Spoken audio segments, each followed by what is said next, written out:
All right, it's time to play everybody's third favorite game on podcasts in this little DSG network that we have here. It's called Woo! Left, Right, Left. We have a guest joining us today. He'll be joining us, Ben Zweiman of DK Nation. So if you don't know what this Represent. is, I assume you're familiar with the dating apps. Me? Yes. I've heard of dating apps. Yes. Okay, I've yeah. never been on one. Ben, have you been on a dating app? I have been on. Billy knows I've been on dating apps. This is perfect. So he's going to be really good at this game. I'm going to be just like the older guy that's been there. So this, as opposed to last week, these are girls who you're not going to see the photos of them, but just they're women that the superficial man would prize. They're very attractive women, but their bios might not be as attractive. Okay. First one here. You get 2 lefts, 1 right. So both of you can pick.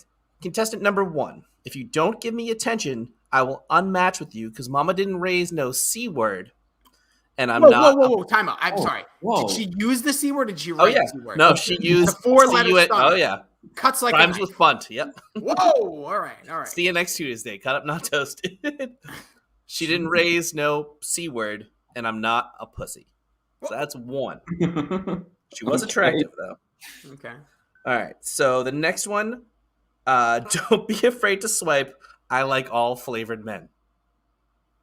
Okay. Interesting. All right. These girls are quick. Last week we were getting paragraphs. Yes. Yeah. These girls are much better. I like true crime and interspecies friendships.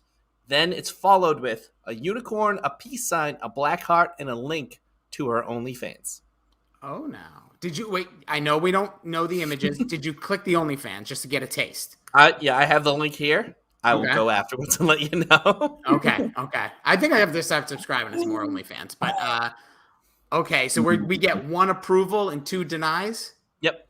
All right, contestant 1. Ben, what do you think? The first one's definitely a swipe left. Okay, she's 100%. Is she the one with the CUNT? Yes. Yeah. Now, I'm just going to be real that this is a married man who's been out of the game for well over a decade. I feel like I would have to swipe right on her because I have to see what the crazies are like. Like I need to see that, but I'm not going to. If I'm a single man, I got no interest in that. Way too much going on there. I don't think we're getting a cup of coffee or whatever you do for a first date. Mm-hmm. All right. So then the next one was she likes all flavored men, which is interesting. Yeah. Like it's a tough one between these two. So it's between her and the OnlyFans girl. This is. I have other questions about the OnlyFans girl. Like, is it legit or is it like entrapment? Are we getting like like is it a fake account kind of thing? I don't know. I usually like steer clear. Like I haven't been on dating apps in a little bit. Like it's been a bit, but again, like I have experience, right? So, I would need more information. I would need to do more digging. If we're basing it just off of this, I think I might take the second one right and swipe left on the OnlyFans. I don't know. I don't know if that's the play. I've thought about it. I'm going with the first girl because the second girl, she likes all flavored men. I don't know enough about you. I don't really get what's going on. First girl's got a lot of attitude, and I feel like at least it'd be interesting if she also swiped right. That's how it works, right? And then the last girl, if you have an OnlyFans, I'm probably like, it might be fun, but if this gets serious, I'll probably get jealous. And just for everybody's edification here, I swipe right on all of them. Yeah, Billy! Well, if you talk to the average teenager of today and you ask them what it is about pop culture that they like, and the first thing they'll say is the beat. Get yourself addicted. Ooh.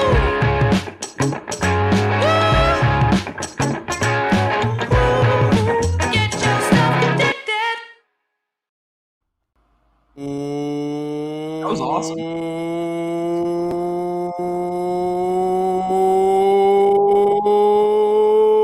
Welcome into the Pop Culture Piledriver. Get addicted to the content. I am Jason Rossi, humbled to be here with you. As always, you can check out me on the social medias, no dating websites, at Jason D Rossi. And with me today, and we are, this little program here can be found at Pop Culture PD. And if you hit that follow button, it'll instantly make you horrified. And with me, as always, my tag team partner here in the podcast sphere. He is the bad boy of Twitter, getting booted off of things, swiping right, swiping left, and most importantly, still got his OnlyFans up and kicking for the bottomless feed. If you check out his OnlyFans at BillyD2411, he's on Twitter at Billy Yee. He is Billy D. What's going on, man? Hello.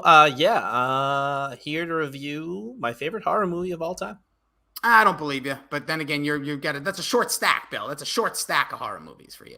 All right, fair enough. No disrespect. No disrespect. And speaking about no disrespect, we don't want to disrespect our guest today, coming from DK Nation, over on the Draft Kings, helping you do things, setting lineups, making millions. He is at Ben Zweiman, DKN. He is Benny Bandana, wearing a thong on his head for those watching on YouTube. Ben, how the hell are you? It's not the only thong I'm wearing, Rossi. I'll have you know. But yeah, also here, repping Scream. Yeah. I'm with Billy though. It's probably my favorite horror movie, and potentially one of my favorite movies of all time. So I'm very pumped. I just watched it again. I've watched it maybe 3 or 4 times this week, just because AMC Fear Fest is going on. So it's hard not to just watch AMC all the time. And just Pumpkinhead was on before. Halloween's on right now. So yeah, I'm pumped. Pumpkinhead. Not enough people talk about Pumpkinhead. They really don't. They need to. They do. We need to get that started. Billy, you got to talk more about Pumpkinhead. I got to see it first. A beer or anything. But yes, AMC, you're right. That's such a good way to start this. We are going to be reviewing 1996 Scream. We're going to kind of give you the lay of the land of what was going on in the world at that time in a moment. We'll have these two buffoons guess some our normal movie trivia questions, and they're not about the movie. It's just what the hell was going on. But it is so funny how, like, I don't know how much cable either one of you watch. But during, like, as soon as it hits October 1st, I got, like, Freeform going. I got AMC, like, FXM usually has horror movies, and then Sci-Fi just cranking out horror movies 24/7. So, like, it's like a must, just on in the background. I'm usually watching the YouTube, but here I'm all about cable, or YouTube TV. Yeah, XXN, RedTube, Homegrown, Simpson stuff, all the classics. They wear the masks, I think I heard. They wear the masks. A lot of good horror porno, like ripoffs going on, like, parodies. Is there? Yeah, there's parodies for every movie. Guess I don't dip my toe enough, Bill. I don't dip my toe enough. But this is maybe I'll see if there's a Scream one. I'm sure you're googling as we speak. But let's break down what was going on. So 1996, it was Scream. The IMDb info of this movie says a year after the murder of her mother, a teenage girl is terrorized by a new killer. I don't know why it says that, because we don't know that for sure. Who targets the girl and her friends by using horror films as part of a deadly game. This movie stars David Arquette, Neve Campbell, Courtney Cox, Matthew Lillard, Rose McGowan, Meow, Skeet Ulrich, Jamie Kennedy, Liv Shriver, I never say his name right, Drew Barrymore, Roger L. Jackson. If you don't know who that is, that's the voice of Ghostface and the brother of Samuel L. Jackson. Henry Winkler as well. This movie was released, oddly enough, boys, on December 20th, 1996. Nothing says Merry Christmas to those that don't celebrate Christmas like going to see Scream in the theater. So here's the questions for you. Ben, you're our guest. You can go first. What was the average price of gas on December 20th, 1996? Average price of gas? In America. In America? In America. In the Ukraine. Being from New Jersey, my gas price is so skewed because it's just the cheapest place to get gas. I'll say $2.75. Billy, what is your more accurate guess? I don't drive. I don't know gas prices. I'm gonna go 107.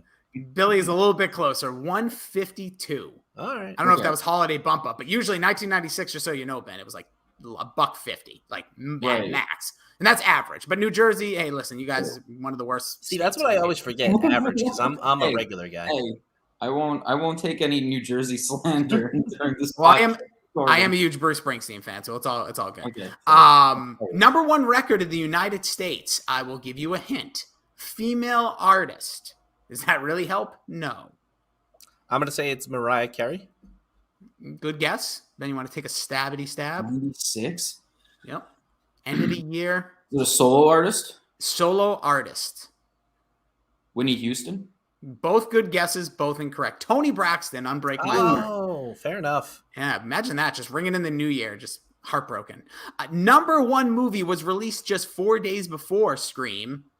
Was this movie? What movie was it? Any genre? You can take a stab. Well, what? It must have been a Christmas movie, right? It's not. I'll tell you now. Not a Christmas. It's in a movie. Christmas movie. It's a very famous movie that is in the like romantic sports genre. Romantic sports genre. So what would that be in 1996? Very famous line in this movie. Oh, Also, I was Love gonna and say Basketball? nope, not about. I will tell you this. It is also soundtrack features said favorite artist of mine, Bruce Springsteen. huh. Wow. I mean, it's not a League of Their Own because that wasn't like romantic. That was like a girl Oh. story. That's a comedy. Yeah. I don't think it was The Replacements, right? Because that was Not later. the replacement that came later. Yeah. I give up. It has one of the most famous lines ever. It stars one of the biggest movie stars of all time. Oh wait, it's not. Bull Durham wasn't. Not No, Bull that was Durham. 80s. That was earlier. Yeah. What's the Oh, line? What I the- can't, it's too obvious if I give you the Yeah. line. How about this? In features, Oh, Major League. no, good guess. If this won Academy Major League Award, 2. Are we not getting this? this would be one of the most. Who do you think of like the most famous actors of the 90s? Al Pacino, Robert De Niro, We'll keep going. Like all time, Denzel like, Washington, Keanu Reeves. Keanu Reeves. Fucking A guy. Matrix. This guy went from like the biggest movie star to like people thought he was the biggest weirdo, and has kind of worked his way back. Oh, Tom Cruise. Movie. Movie. Oh, Jerry Maguire. Jerry Maguire. that Ben. makes- Circle gets the square. That took too long, but that was a good guess. Yeah. I was trying to give as many guesses. That I was a want good you one. guys to get that. Now we get to the big questions of the time. Who was the WWF champion on December 20th, 1996? I'm gonna say Bret Hart. Incorrect. I was actually watching wrestling then too.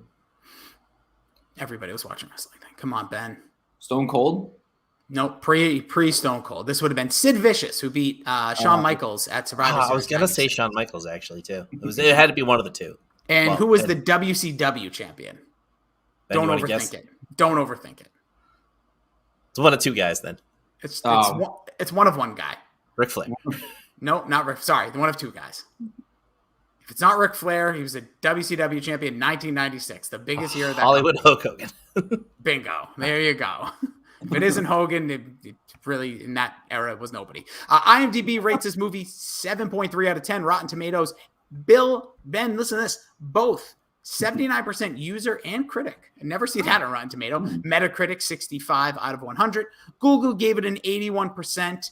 I will just say this is something that came out of a review. It said, despite competition from other box office fares such as Jerry Maguire, Mars Attacks, which were both released during this time. Ooh. What a time to be alive. Good movie. Variety labeled this movie What? DOA before its release. Scream became this before it was released. Scream became the 15th highest grossing film of 1996 and was well placed among big budget blockbusters like Independence Day and Mission Impossible. It was shown in theaters for nearly 8 months after its release. Our guy Roger Ebert gave it a 3 out of 4 stars, saying the in-jokes and the self-awareness characters, he loved that part, but was confused whether the level of violence was diffused by the ironic ways the film used and comments on it. Don't overthink this. I think people getting all smart with their words. And then the last thing we'll do before we dive in, do you want a 1-star review first, Ben, or a 10-star review on IMDb? Give us the one. 1-star review, March 2021, called So Cheesy is the title. It says, this movie is stupid. All horror movies are. The dialogue is so cringe and it rips off every horror movie from the past, all in the name of quote unquote homage. I mean, that's the point of this movie. That's why this Oh, movie yeah. is so good. That person doesn't understand what the movie is trying to accomplish. Seriously. I think they do though, because they say what it like. That's the point of it, and they Yeah, still but it's don't like- like it. It's almost like it's like the boomer thinking of it. You know, they don't Yeah. like, realize that they're like right on target, but they're like, you know. And also watching this movie and putting that review in 2021 is like, this movie wasn't made in 2021. So like, take a breath. The 10-star review says the best slasher of the 90s. Scream is one of the best horror movies of all time. It is unique and clever premise when it came and remains one of the best. It is a great character. It has great characters, and the reveal of Ghostface this movie is a must see. 10 stars there. That came out in 2000, the year 2000. All right, so let's get into it, Ben. I know you may have heard or seen some of the stuff here. We do things in 11, so we kind of have 11 categories. First and foremost, the curtain jerker. We'll start with you, Ben. Well, you kind of spoiled this earlier. Did you like it? Yes, I love it. I did like it. I honestly saw this movie at a very young age, probably 5 or 6 years old. Way too well. No, it must have been 6, right? 96. I must have been at least 6 or 7 years old when I saw it. So very young, and it's just like always resonated with me as like that kind of like youthful like film, which is weird. Like it's not something that a kid should be watching necessarily, but like I don't know. And yeah, it just never gets old. It's timeless. It was so ahead of its time almost. I would say. And I know we're gonna get more into like the cast and all that stuff. But again, like cast was great, directing's great. I mean, it's Wes Craven, like right? He was the king of horror, and then he does this like really just like deconstructing horror, and it's just it's one of the best. So yeah, I loved it. Billy, how about you? Yeah, for me, I loved it. I would be the same here with Ben, right? It's definitely my favorite horror movie of all time because I've seen like 7, and it would be up there in like a top 25 maybe for my all-time movies because it's just so much fun, and this brings a fondness to me. Like my first time watching this was with my sister. Like you have older sisters too, Rossi, and like she loved Skeet Ulrich. I mean, Who he's doesn't? Come on, he is. like boom. He's great in this, but like.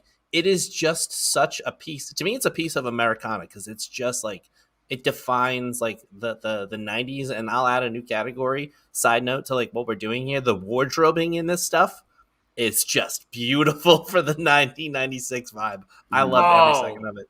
Dude, that is so spot on. Aside from Rose McGowan, it looks like she's playing like a Fenbot in Austin Powers, but no complaints about it. But yeah, for me, this is like I joked kind of early with the Bill Saint's your favorite scary movie, like which by the way is an iconic line in this film. But this movie does everything that this genre needed. As someone that, like Ben, was watching horror movies at way too young of an age and not understanding them, but like the thing I think that makes me like this movie more than most is that I knew Freddy Krueger was a fictitious character. Jason Voorhees, fictitious. Michael Myers, the first, if you watch Halloween alone, like what they did with how they revitalized it, like he's just a dude now. He scares me more again now than he did over, when they made him supernatural and stuff. Like all the supernatural stuff doesn't get me this. It's scary watching, but not like, I'm like, this isn't going to happen to me. But dude, when you're I don't know what I will like even like 12, 11 years old and you're watching this movie, like, is this the type of crap that happens in high school? Dudes just start killing people. Like, this is like kind of has a realism to it while also like you guys kind of talked about what we'll get into is like the whole meta side of it where they brought it's the first time horror movies existed inside of a horror movie, which made it even more realistic. So I absolutely love that about this movie. So I think there's no way to deny this is one of the best horror movies and revitalize the slasher genre. So let's kick into our next one in casting. Ben, what did you think of the casting of Scream? It was fantastic. I don't think you would really replace any of the actors necessarily. At least now it's tough. It's tough looking back at a movie from 96 and a movie that's spawned three sequels, or I don't know what you would call it, right? There's a three fourth other one coming. Yeah, there's a fourth one coming out with the 3 original cast members. So like when a movie's able to do that and like can stand the test of time with the same cast of characters, it's hard to argue against that. I will say that like I know we're not talking about the other films, but the first one just like nailed it, right? With everyone that's in it, like Matthew Lillard is just fantastic. Skeet Ulrich, like everyone was great. I wouldn't change a thing. Dewey, David Arquette. Real quick, fun fact. Yeah. Fun fact about Matthew Lillard. He went for the role of Billy, which Skeet Ulrich was like fit right into, and the role that he ended up getting, it was created, but it wasn't hashed out. Like you hear this a lot in TV shows and movies, but I found this fascinating. Yeah. I saw Matthew Lillard in I think it was like a People magazine YouTube video the other day. Like this is recent. The two of them were talking and he said like he was basically, Wes kind of told him to come back. I guess he had to like do like 20 straight minutes of dialogue and acting, and he's like, all right, I got this. Like Wes like saw his quirkiness. He thought his body language was, I guess, a big selling point for Matthew Lillard. Yeah, if you watch this movie, like he's electric. He's electric, and you he see literally how is. he Woogie, moves. woogie, woogie. So good. Yeah. Unreal. The other thing that I love about it too is it's the classic high school casting where all of these people are like 25, but like you don't fucking care. Like it's just so much fun, and all of the key archetypal characters are there. Even Jamie Kennedy. I didn't realize. I know Jamie Kennedy. I know what he looks like. He just didn't look as Jamie Kennedy in this. He looked a little more geeky. I don't know how to say it. Like he didn't look like the Jamie Kennedy experience. Jamie Kennedy. And like at the end, I was like, that was Jamie Kennedy. That just felt weird, but everything was great. I like how you said he didn't look like the Jamie Kennedy experience. Jamie Kennedy, like there was this vast jump in his It felt like it was size different. or stuff. Well, listen, Jamie Kennedy's had a hell of a career. He's got a great YouTube video channel. If you guys want to check that out, he talks about a lot of Scream stuff. It seems like the guys, maybe we'll get him on this pod. I feel like he would do it. But when it comes to casting, the one thing, obviously you guys were hitting all of them. Like talk about hitting, or like if you're a sports fan, like the Tampa Bay Rays. This is the Tampa Bay Rays of casting. And what do I mean by that is they took a shot on all of these people that were right about to take the bleep off. Nev Campbell in the early stages of Party of Five. You had a few seasons, but Courtney Cox wasn't quite there. David Arquette became literally a sex symbol based on this film. He was in a magazine with like like all these guys are about to take off, like George Clooney and I never noticed until this time when she says the thing about it must be your upper body that helps you get this job. Oh. I was dying. It's like, what are we talking about? But then also like Skeet Ulrich, who's coming off of My So-Called Life. Liv Schreiber, like talk about a guy that's become like now like typecast as this like badass now. Then you also had Drew Barrymore, but as I mentioned, Nev Campbell, so well cast as like the final girl trope that like for years they were doing, like everything Jamie Lee Curtis was to Halloween in that first film, like how she fit that film so well. Nev Campbell took like 3 notches up, I feel. She was a badass. If you watch this film, like she's kicking the ass of Ghostface throughout this film. Like she avoids death several times, and it's not because some man or some hero comes in. It's really her doing a ton of the work till the end. I just think she's charismatic. She's likable. She is that every girl. She's not someone that's overly intimidating looking. Like she's not super attractive, but at the same time, they almost downplay her like sex appeal in this film. I think she was like a home run hit, especially for that overly like criticized final girl character for years that we've seen in all other genres. Yeah, I mean, she was the girl next door, right? And I mean, she wasn't just kicking Ghostface's ass; she was kicking Gail Weathers' ass. Oh yeah, the punch. Right? Like they established it very early where she punches her outside the police station, and you're just like, okay, this is like a teenager that's gone through all that stuff with her mom, and then like that, like to punch a public figure like that, like it takes some balls, you know. Bam, bitch went down. There we go. Oh, and lastly, Fonzie, phenomenal job acting. Emerson alum, and he was awesome when he's like taking the scissors and he's practicing. The biggest scissors you've ever seen, too. They're like this big. Dude, the other part of that is he's super creepy in the scene when they first bring Nev in. He like grabs her chin. Not a lot of principals are touching students' faces in front of police officers, by the way. It's such a crazy scene. But yeah, he's gold. And that's another reason why it's so good, right? Because they make you feel like anyone can be the killer yes. throughout the entire movie. There are parts where Jamie Kennedy, you're like, okay, like he's a little like when he's the scene in the video store where he's like, you're absolutely right. I'd be the prime suspect if this was a horror movie. And you're like, wait, well, is it him now? Or like what? And they're like, the whole dad thing, like you never know, the principal, and then he gets, you know, so it's so good when they set it up. Like I watch it over and over, and I really wish I could go back and not have seen it just to see the reveal at the end. I feel like that would be one of the, like, I don't know if you guys have movies where like you wish you could go back and see it again. Oh yeah, a million. I have the case of those movies because especially in Ben, this kind of segues into our next guy, but the speak and spell, the acting and writing. Like that's such a good point that like this whole film, it's a whodunit. That's a whole thing with Scream. That's another thing that's different from all the slashers before. We know Jason Voorhees, Chucky, well, that was another thing. Chucky should have been a whodunit, but it didn't. But Chucky, you have Freddy, Michael Myers, and so on and so forth. Hellraiser, all the the killer's going in. This one you didn't, and literally, Ben, you just broke it down so well that every single character has a scene that you're like, no, that's gonna be the killer. Oh nope, like that Jamie Kennedy scene is a dead oh, well, he's saying he could be the killer if this was a movie. We are all sitting in a theater or at home watching a movie. We know it's a movie, so he's going to be the killer. And even Henry Winkler, the principal, he's has the mask on. He's practicing stabbing. He's going to be the killer. Yeah. The dad going away for a week after his daughter lost the mother on a year anniversary that he's just like, yeah, I got a trip. I got business. No, he's the killer. And it just keeps going that way throughout the movie. They give everybody kind of a motive, right? To be the killer or whatnot. And then the ending, it's just such good meta writing, I guess, where they're like, that's the best part about horror movies is they don't have a motive. And then you find out Billy has a huge motive and he's obviously he's been the killer the whole time. But that's a nice way of backdooring it in there that even what's his name looked a little bit shocked when he revealed that. Yeah. Stu was like, what? What? He was like, so that was a nice little reveal on the reveal. And I will say one other thing about the writing. 2 words. Live her alone. Every time. Live her alone. Yeah, that's great. The ending, just as segueing into that as well, the ending really is so well done. And I can't think the last time we had a dual killer reveal. It's one of those, again, as a wrestling fan, when you get one surprise and another surprise right after, recently as an AEW fan, you got Adam Cole's there, then oh crap, Bryan Danielson's here, whoa, my head's exploding.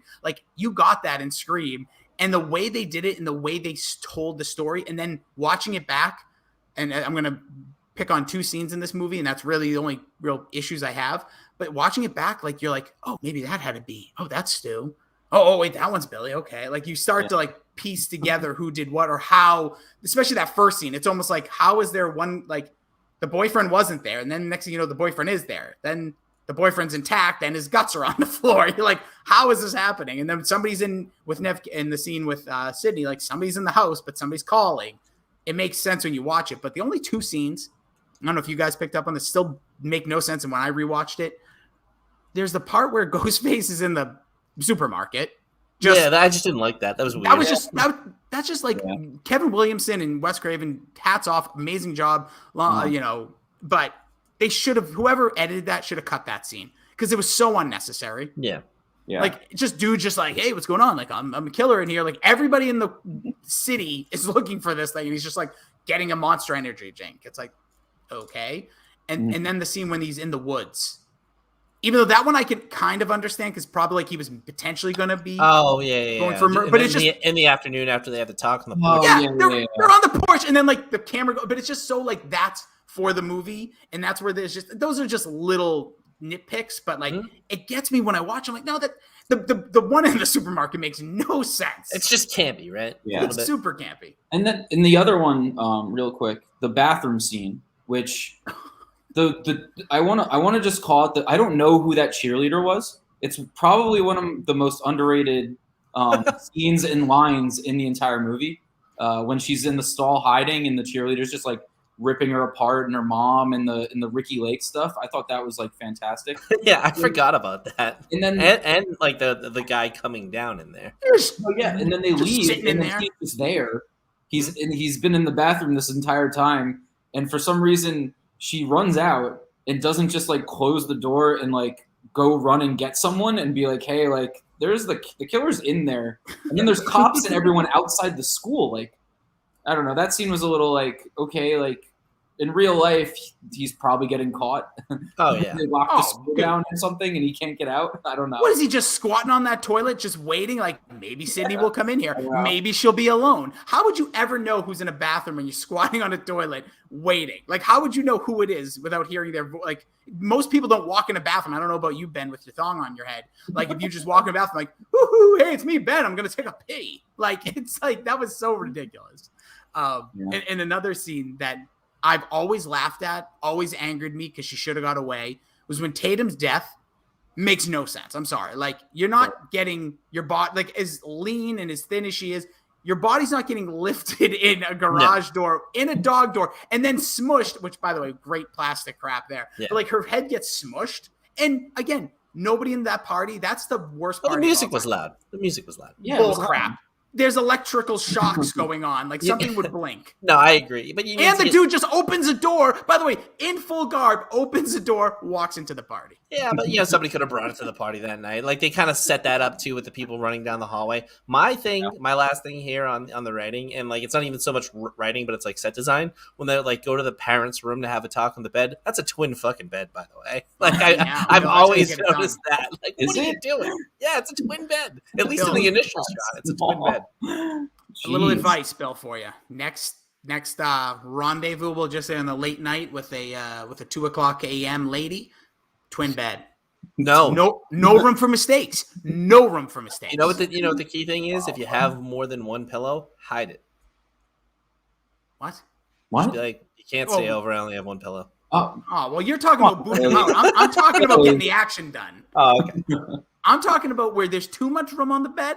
Bill, there's too much movement. You get twin bed, no room for it. Then you get. Oh, then there's definitely no room. Yeah, sorry. Yeah, I can't. Sorry, this is my only bed, and my mom's coming home. All right, up next, we'll hit my music in Scream. Another interesting time here in the 90s. The music in this film. Anything stand out to you? Anything about the music in Scream? you want to go, Billy, or Yeah, for the horror actual soundtrack, usually that's a selling point of a lot of horror movies. It's fine. And like the real music they use, like the red right hand, that's obviously really good. And then they use that a couple times. And then I love to me it's iconic, is the school's out for summer. And then other than that, it wasn't amazingly used. no? See, I agree. I think it didn't hit that next level stride where we got with like I Know What You Did Last Summer, Urban Legend, where like movies that took Scream and like, oh, this is what's hot now. We're gonna make a bunch of those. Even The Faculty, like looking at those soundtracks and the way music is used, this was like hit right before music, and especially like you had Romeo and Juliet earlier this year that had great soundtracks. Like they didn't think this was that movie. They weren't catering this necessarily to the younger audience that you saw come over the next 6, 7 to 12 months. So, you nailed all the ones that I kind of had marked. The School's Out for Summer is such a great, like, kick-ass tune, especially in that scene. Yeah, I like that they didn't really go too overboard with popular songs in the movie. You didn't need to. Like, because really though, like the two ones that resonate with me are the two at the party, right? The one Youth of America. I don't know who does that song, but again, that's why. Like, I still don't know who wrote that song or what band it was. I just know that it's sort of this song that's in Scream, I guess. And That would be by Bird Brain, by the way. exactly. It's like a no-name 90s band that like everyone's probably like, oh, that's the song at the party scene in Scream for the most part. Like that's its like claim to fame. But back then, I bet no one really knew what the hell that was either. And then there's the other song is that 90s Ready to Go. You know what I'm talking about? Oh yeah. On the rooftop, get it out, baby, I'm ready to go. But it's another song that's playing at the party. Yep. So again, it's like you're kind of thinking that it's that song, but it's not at all. And you're like, wait, I know who this is, but it's another one of their songs that like no one knows. So I think that helps a movie like that. They don't want one song to really be to resonate too much with the audience, right? It's not about the music. It didn't need to do anything. It was a great movie. Yeah, exactly. So I like the music choice, and like as far as just the horror, like I think it suits it. It suits the movie pretty well. All the like what I don't know what you would call it, Billy. Billy, you know what it would be called? Like the music in the movie. Like the score? The score, yeah, the score. Yeah. And by the way, the big score in this one that if you listen to any like Halloween radio right now, they usually play is called Trouble in Woodsboro, aka Sydney's Lament. That's kind of like the theme you're talking about, the score to the film. But yeah, again, I agree with most of the points you just said, Ben. That like, yeah, the fact this movie didn't stand out for its music kind of helps it in a way, because I think you're right. If there was more like bangers at this point with this film, maybe it would overtake it. Like I Know What You Did Last Summer, but literally I think about that soundtrack sometimes more than I think about what the actual plot of that movie is. Right. And obviously I just like staring at all the people, including Ryan Phillippe and Prime. Freddie Prinze. Freddie Prinze. My God. Ooh. I've never seen his dad. Is his dad as gorgeous as he is? We'll find out. Had to be. Right? Just had to be. Could you All imagine about those the dad. parents? Oh my God, those parents must be gorgeous. Anyways, in this next part, we usually try to act out a scene. I don't know if anybody prepared anything. We can pass by it, but you can always just go with, what's your favorite scary movie? I mean, That didn't sound for like him. me, and this is why this movie is so unbelievably epic. And this is something somebody taught me a long time ago. Like what I do. Like if you're gonna make a piece of content, make the first thing in it amazing, make the last thing in it amazing, and that's all people are gonna remember. And I like the two standout scenes are the top and bottom of this movie, and like the ending scene with the I'm feeling woozy, man. It's like everything he does after he gets stabbed is unbelievable. Parents Like, are gonna kill me. my mom is so mad. So mad at me. It's It all is- so good. It is. That's such a good point. That like all those lines, like Matthew Lillard really is so damn good in the last like 13 minutes of this film, including his, well, as people will call it, quote unquote, death scene. We'll see if it remains that. He still claims he didn't die from that TV. I'm like, bro, it's 1996. Those TVs were like 150 pounds. Yeah. You dead. I always had a thing for you, Oh. Sid. So not before I ask something out, I will say I read that Matthew Lillard was supposed to be the killer in Scream 3. And Which I that- guess something happened and they were because they were just gonna be like, oh yeah, he didn't die, now he's the killer in Scream 3, which I thought would have been blown out of the water, man. That would have been awesome. Absolutely agree. I've read that too. And two things that I read. One, he's in Scream 2. I guess is like an extra. There's like Yeah, a weird thing at a scene that party, he yeah. plays. Yeah, at a party because he was dating Nev Campbell at the time. They wrote him to be a part of Scream 3. So I think that's where this like legend of like he didn't really die really came from. Because if you know, we're gonna go through all the Screams throughout this month up until Halloween, but Scream 3 is literally useless to the franchise. And if they did that, I think it could have tied like literally nothing that happens in Scream 3. If you go 1, 2, 4, like Billy, I almost want you to go 1, 2, 4 and tell me if you're missing any dots. Because I've played this out many a times with people that if you just take 3 right out of the whole lineage of it, you don't miss a beat. No. Nothing in there takes things to the next level, or like you're like, oh, remember when that happened? Like everything they really talk about was from 2 on. It's weird. Yeah, it was all this bullshit. Like, oh, it was actually Sid's long lost brother that ended up like helping. Like Billy and Stu didn't do. Like, oh, get It out was, of here. with and that then they bullshit. just like, yeah, that was trash. Why did we do this? Poor Wes Yeah. Craven. But yeah, Anyways, that's your acted out. So I think so- Ben's got one. my favorite line in the entire movie. It's so tough to pick a favorite line. I would probably go with, "You're not a virgin anymore. Now you got to die. Those are the rules." Oh, and so in talking about the rules, when Randy reads the rules off, and then everything Matthew Lillard does in the movie is just like fantastic. After he reads the rules off, and he's like, "I'm gonna grab a beer. Do you need anything? I'll be right back." He Everyone said goes it. nuts. That part's yeah. And Just that the also, whole scene. it's also that whole scene's great too, because also where Jamie Kennedy is talking to Laurie Strode, played by Jamie Lee Curtis, and they're watching from the news camera, which is like Paranormal Activity before Paranormal Activity, and he's telling Jamie, "Get out of there, Jamie! Get out of the room, Jamie!" And Behind you. yeah, he's behind you, Jamie. Get out of the and with Ghostface behind him. That is like some awesome like writing. That goes back to writing, but that scene is just like the inception of meta that's going on in that scene is just.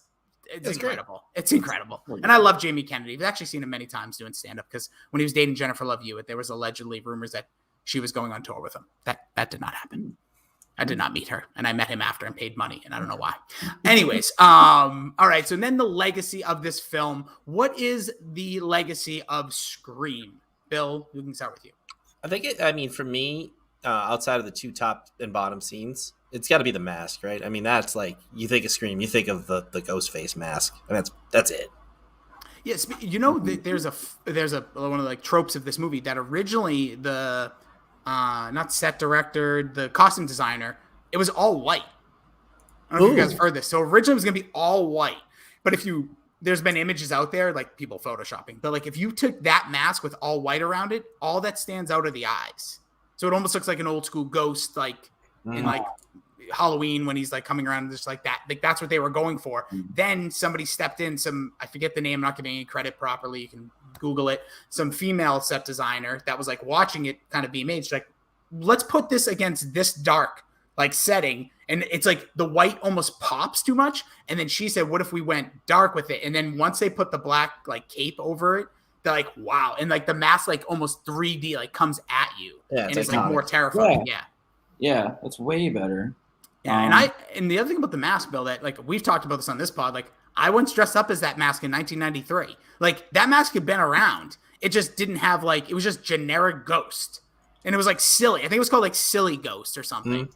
And it's so funny how like now, because that was the whole theory. Wes Craven's talked about this in interviews that he wanted like a nonchalant, like something you could go to any, Halloween store USA and get, because that's what a teenage kid would do. So I think that you're right. That mask is super iconic. And now that's all you think about when you see that face. Yeah. I would agree with Bill on the legacy.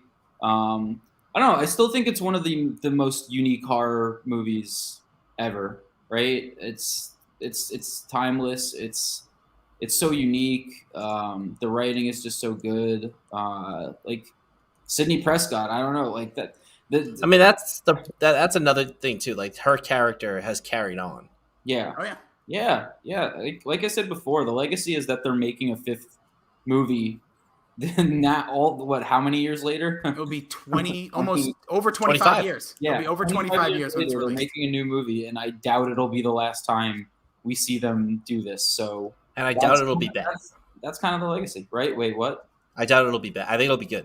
I think it's going to be fantastic. After watching the trailer, I don't know if you guys have seen Ready or Not. Like that movie was great, and that movie's awesome, dude. So that's who's doing this. So I know, but Blumhouse and all these people do all the movies now. But I for me, the legacy to this day will always be everything you guys said. Obviously, there's so much to it. Is what's your favorite scary movie? That's line is that's it. Yeah. That's the film to me, because it's just there's so much impact with just one line. And the other fact that like Drew Barrymore, again, the only person with real name value. You thought she's the star of the film. She's clearly going to be the final girl. Dead. You get it wrong. You die. I'm going to gut you like a fish. Part, I think that. And I think that's what sets that tone. The most recognizable actor in the entire film, and probably how much do you think she got paid more than most of them to just do that? Opening scene? 100%. She got top billing, I believe. Yeah, she did, because also that was what the film set you up to believe. They wanted you to come in and be like, she was the original like poster, right? It's her with she's on the shirt. I was gonna say it's her. It's her, Skeet. Yeah, there it is. Her, Skeet, Nev, Courtney Cox, and David Arquette. And it's just funny because again, her name in some of the posters, like then they put Nev Campbell, like her face came like later posters. But like there was ones with her face on it, Bill. You're talking about like the white overtone. Yeah, it's just her. I think that was the original. Yeah, and just incredible. But like what's your favorite scary movie? The way that just kicks off everything, and the whole phone call idea that became. Now there has been like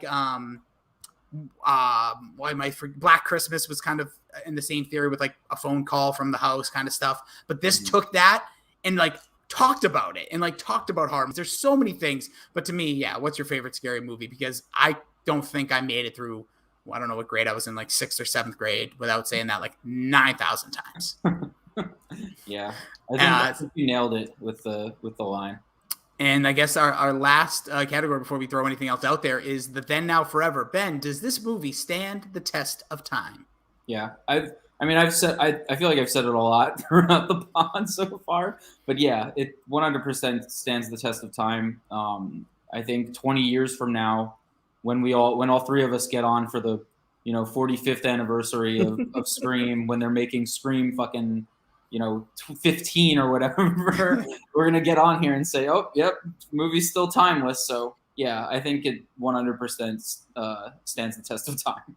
Yeah, like to me, this is like the horror movie that I'll show like my niece. You know what I mean? Like, all right, sit down, we'll watch this one. It's a classic. Like, and there's no way you show this to someone, even of the what's the younger than millennial group now? Gen Z.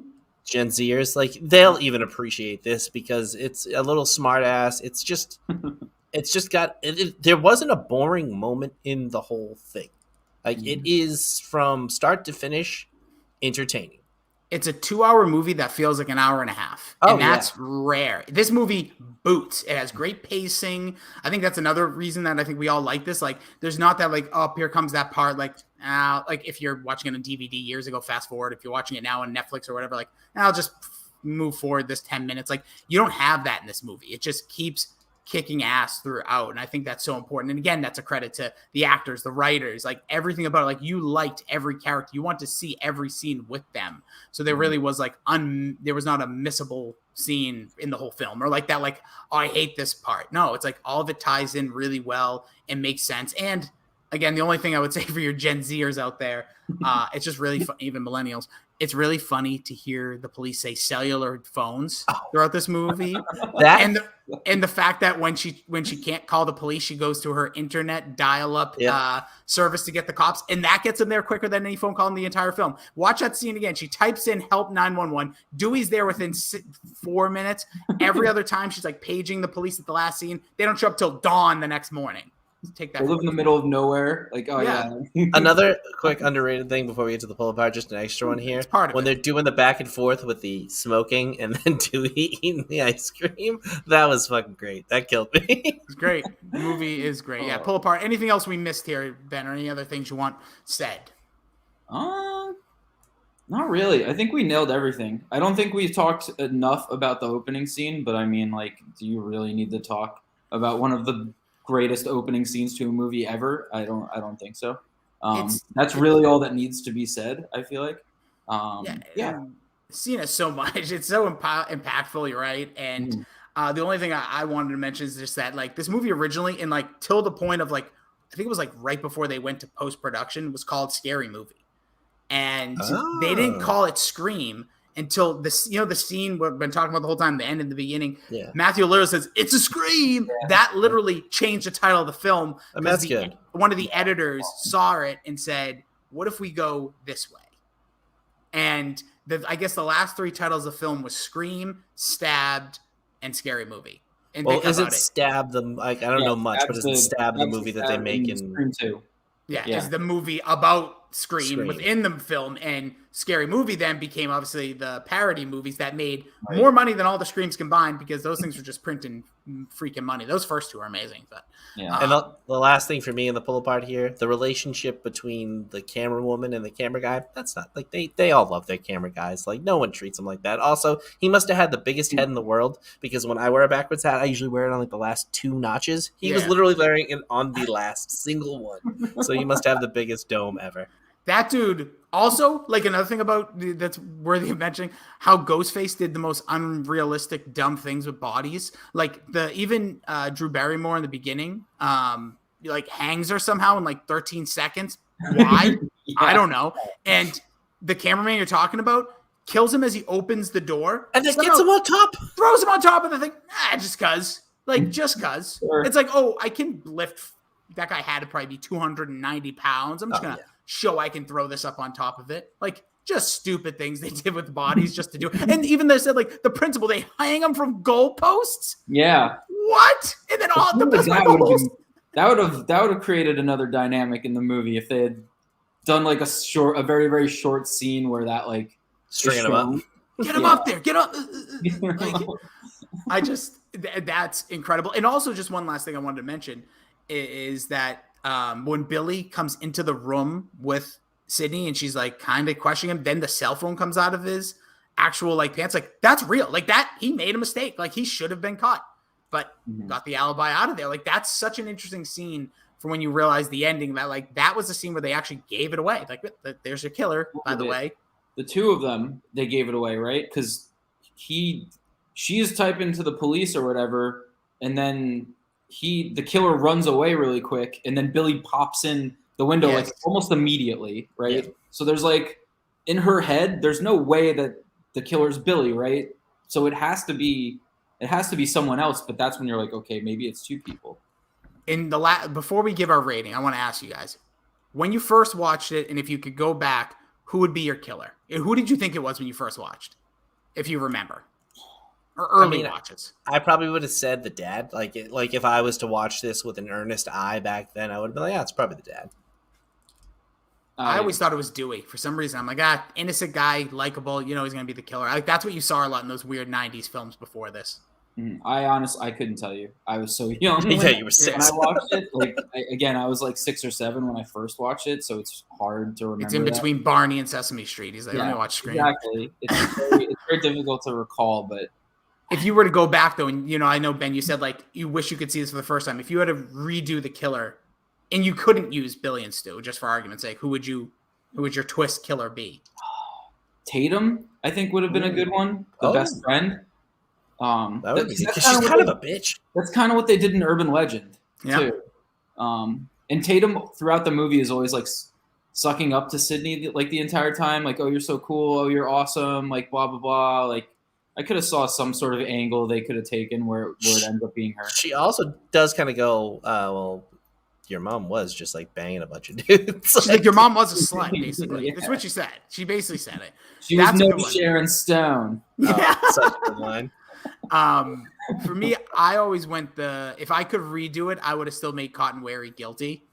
Because I just think there's something in this movie. He's not a big enough role, but like if you like tag teamed him with Tatum, like something like that, and they were like doing the nasty on the side, even though it's super inappropriate. But the lead singer of Bush. Gavin. Oh my God. Gavin Rosdale. That's throw him in there too. But yeah, literally, like I think that would have been. I've always thought like for some reason I always remember Cotton Wary's character throughout like these films, and he plays such like I don't know, maybe a 15% role in the movies he's in. But I guess that's the one reason for Scream 3. I contradicted myself. I contradicted myself. I throw him in 4. But anyways, but I just think there could have done something there because it was like the guilty party actually being guilty could have been an interesting tie back. But all right, now it's time for us to do it, Ben. Here at the Pop Culture Piledriver, we rate things on the scale of 1 to 11. What would you give Scream from 1996? Am I biased if I say 11? Can I go 11? You be wherever you want. For me, it's 11. Honestly, it's in the top 5. It's in my top 5 favorite movies of all time. It's probably my favorite horror movie. I'd give it a Ben. If we did a podcast together, let's say I don't know for like 3 years going, how many times would you have said it's in my top 5 for different films? 100 times. Okay, like, so you're just like Billy. Okay, I am fair enough. Yes, I'm very much like Billy. I have a top 5 constantly. Yeah. Okay, at least you're honest about it. Bill, what would you say? What would you give this 1 out of 11? I mean, I'm gonna give it an 11, especially for what it like. Usually, like me with like when I do wrestling matches. Like if it was a 5-minute wrestling match, could it be an 11? Yeah, if it was the best 5-minute wrestling match ever, that's what I'm. This is the best horror movie for me, and it's to me. There's not much I would change besides those few hokey things with the killer, but otherwise, there's not much I would, pardon the cut out of this thing. It's awesome. Stab out of it. Yeah, I'm gonna just because I'm still regretful. I don't like giving perfect scores. I'll give. He gave Tommy Boy an 11, and he can't. Tommy Boy will still be. That's an all-time. It's one of the greatest movies ever. I'd do that. I'd give Tommy Boy. I'm not giving it the full boat for some of the reasons I said earlier. So I will give it a 10.5. But I think when it comes to if you are between the ages of 25 and 45, unless you just have some sort of like. You don't like it because it's not supernatural or it's too like, oh, it's a real person. That kind of dweebs and that sucks. Like this is like maybe one of the most perfect movies of horror that combines everything you like about it. Attractive women, storylines that make somewhat sense. Very good looking men. Skeet Ulrich can get it any day of the week and 2 times on Sunday, even though it's the Lord's Day and Chick-fil-A ain't open. But you also have just really well timed things throughout this film.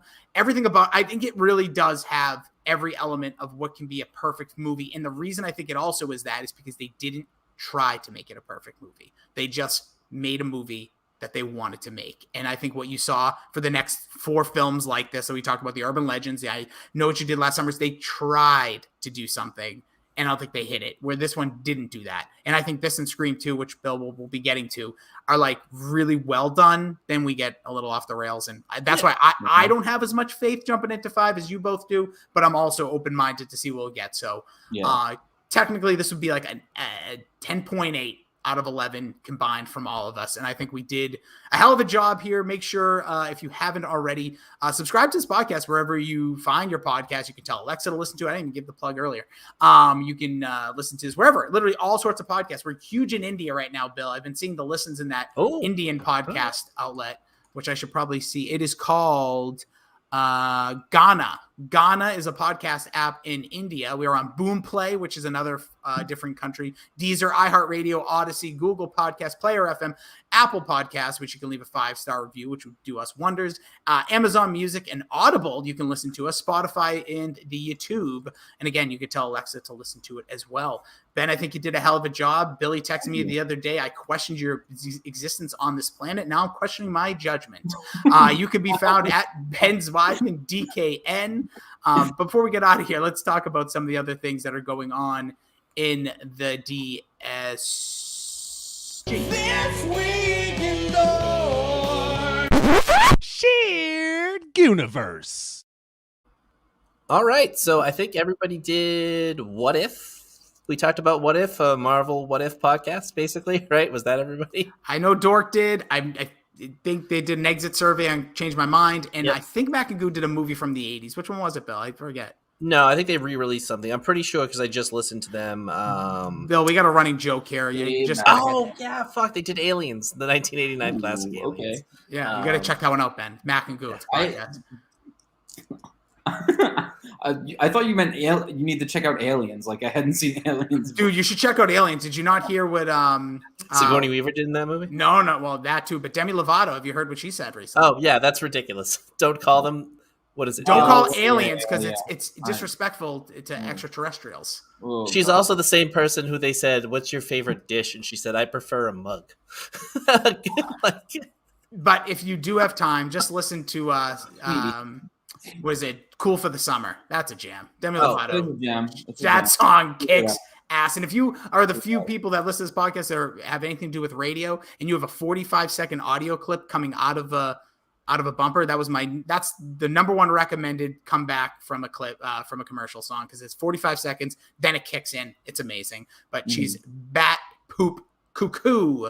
But glad she's alive and kicked all the other habits. oh, and TLDR had Scott Snyder on. cool. So go listen to that. That's probably a great interview, which I will be Yes. listening to tomorrow on my ride into work. So check them out. Check out Pineapple Boys. We go tomorrow. And yeah, I think that's it. All right, he can be found at Billy Yee 2411 on Twitter. All other social media platforms, including that OnlyFans, is at Billy D 2411. We also found out that Ben Zweiman, I think he doesn't use the last few letters, is also on OnlyFans with mayonnaise toes. So if you're into the toe And genre, other condiments, not just. Oh. Not, how much is your subscription per month? Six. What's the rate? I think you should go like $6 Yeah. because you can make it. You could probably get a couple sickos to get in there. $6.96, $6.69. Something That's like usually that. they usually do like a I'm worth $6.99. $6.99 something like into that. this as a joke, but Listen, you know what? Let's be honest. 69, not a joke, and also messy. I am at Jason D Rossi at all social media platforms. Please subscribe to the pod. We appreciate it. But do give Ben a follow at Ben Zweiman, DKN over on the Twitter. He's got that blue check mark.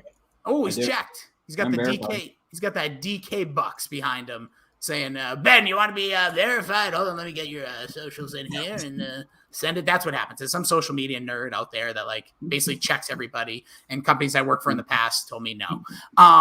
Just angry. Even though, what does it mean? Ben, what does it mean to be checked? Did you wake up the next day? absolutely nothing. It's like a little avatar above his head now. You can't see it. Yeah, he's like a sim. Like he has something that none of us have. He's a crown. Yeah, that a little walks blue around. bird like follows me around above my head, like everywhere, and it's just like, oh, that guy, he must be important. Yeah, And it's like, nah, not really. I'm gonna make a fake version of you so that you can kick it off Oh, of Twitter. God. No, That's- because then you can boot it. That's when I know I've made it, when people are making burner or fake accounts of me. So please, I invite all of that. Please, everybody, if for the few people that are still from the DK Sim fam that were making parodies of me, please make some of Ben because he needs it. God. I was surprised that they didn't do like a bandana Ben. I Oh, think there was a bandana Ben one. was there? I didn't Oh, know. yeah. I figured maybe there would have been, but then I bailed on the streams. And Yeah. yeah.